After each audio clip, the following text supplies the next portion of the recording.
മുണ്ടക്കേങ്കാർക്ക് ഒരു ഇലയുടെ കഴിക്കണമെന്ന് തോന്നിയാലേ അതിന് വാഴയും വഴനയും ഒന്നും വേണ്ട. ദേ ഇത് മതി. ഇതാണ് കൊക്കോ. ഇത് കൊക്കോയുടെ ഇലയാണ്. നമ്മുടെ തൊട്ട് മുന്നിലായിട്ട് മറ്റേ കുമ്പളപ്പത്തിന്റെ വഴനയിലുണ്ട്. പക്ഷെ നമ്മൾ ഇന്നത് ഒരു ചേഞ്ച് ആയി. അമ്മ പറഞ്ഞു ഇതിലുണ്ടാക്കി നോക്കാൻ പറഞ്ഞു. മഴയത്ത് അഴിഞ്ഞാടാൻ പോയാതാ ഇതേപോലെ ഇരിക്കും. പനിയും ജലദോഷവും തൊണ്ടവേനയും. തിളപ്പിച്ച വെള്ളം ആവി പിടിക്കാൻ റൂമിൽ കൊണ്ടുവച്ച് തന്നു എന്റെ പൊന്നമ്മച്ചി. പിന്നെ ഇതൊക്കെ കഴിഞ്ഞപ്പോ മാതാവിനോട് അറിഞ്ഞൊന്ന് പ്രാർത്ഥിച്ചു, ഈ തൊണ്ട പഴുത്ത് പണ്ടാറടങ്ങിയതൊന്ന് മാറ്റിത്തരണേന്ന്. നല്ല എരിവുള്ളൊരു ചുക്കാപ്പി ടേബിളിൽ വന്നു. പിന്നെ ഈ ആഴ്ചത്തേക്കുള്ള വീഡിയോസും കണ്ടന്റ്സും ഒക്കെ എഴുതി വെക്കണ്ടേ. തുമ്മലോടുകൂടി അതൊക്കെ ഇരുന്നങ്ങ് എഴുതി കേട്ടോ. പിന്നെ പിറ്റേന്ന് ഉച്ച വരെ നല്ല പണ്ടാറടങ്ങി ഉറക്കം ഉറങ്ങിയിട്ട് ഒരു 3 മണിയായപ്പോ ഒരു ആഗ്രഹം, ഒരിലയുടെ ഉണ്ടാക്കി കഴിക്കാം. ഇപ്പം യൂട്യൂബ് തുറന്ന് എല്ലാരും അതൊക്കെയാ ഇടുന്നേ. എന്നാ പിന്നെ നമ്മളും ആയിക്കോട്ടെ എന്ന് വിചാരിച്ചു. മേളത്ത് പറമ്പിൽ ചെന്നപ്പം അവിടെയാണ് ഭയങ്കര കാട്. അതുകൊണ്ട് നേരെ ഇറങ്ങിപ്പോന്നു. താഴോട്ട് പോകാൻ വന്നപ്പം 2 പേര് വഴി നിറഞ്ഞ് നിപ്പുണ്ട്. ആരാന്നറിയാലോ, പ്രത്യേകിച്ച് വർണ്ണിക്കണ്ടല്ലോ 2 ചെകുത്താന്മാരെയും.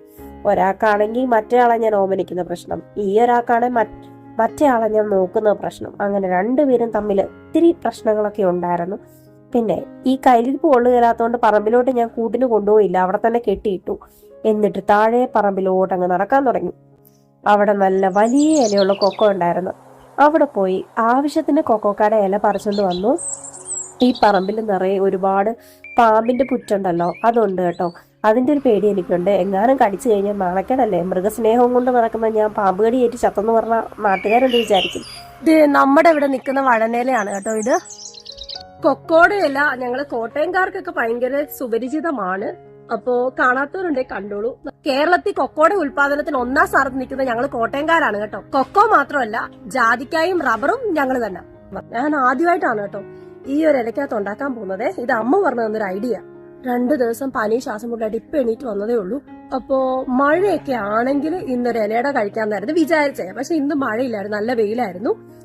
ആഗ്രഹിച്ചു കഴിഞ്ഞാൽ അന്നേരം തന്നെ നടത്തണം കേട്ടോ. ഒന്നാമത് ഇപ്പൊ ഡയറ്റ് ഒക്കെ ഉണ്ട്, മധുരം ഉള്ളത് ടേസ്റ്റ് ഉള്ളതൊന്നും കഴിക്കാൻ പറ്റുന്നില്ല.